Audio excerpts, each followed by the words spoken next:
রত্না দেবনাথের স্বামী মানে বিধায়িকার স্বামী শেখর দেবনাথ সেখানকার পানিহাটির মন্দিরে ক্যাশ বাক্স বাড়ি নিয়ে যেতে চায়।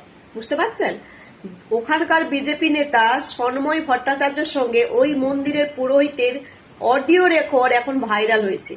বুঝতে পারছেন? সেখানে পরিষ্কার বলছে শেখর দেবনাথ গেছে সেই মন্দিরের ক্যাশ বাক্স তিনি বাড়ি নিয়ে যেতে চায় এবং সেখানকার দুটো ক্যাশ বাক্সের চাবি খুঁজছে এবং তিনি বলছে এই মন্দির তাদের বংশ পরাপর। উনি বিধায়িকার বর বলে উনি চলে গেছেন মন্দিরের ক্যাশ বাক্সের চাবি আনতে। এটি কি মামাবাড়ি পেয়ে গেছেন? ভোটের আগে বলেছিল মেয়ের বিচার চাই, আর ভোটের পরে কিনা মন্দিরের ক্যাশ বাক্স বাড়ি নিয়ে যেতে চায়। আরে রাম মন্দিরের টাকা ভক্তগণ চুরি করেছিল, এখন ধরা পড়েছে, আর ইনি সজাগে চলে গেছে মন্দিরের ক্যাশ বাক্স বাড়ি নিয়ে যেতে।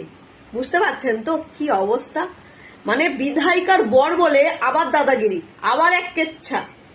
সত্যি মেয়ে এই তিলোত্তমা মারা গেছে বলে আমাদের মতন কত মানুষ রাস্তায় নেমেছিলাম আন্দোলন করতে, সেই বিচার তো এখনো হয়নি, তার কুল কিনারাও খুঁজে পাওয়া যাচ্ছে না।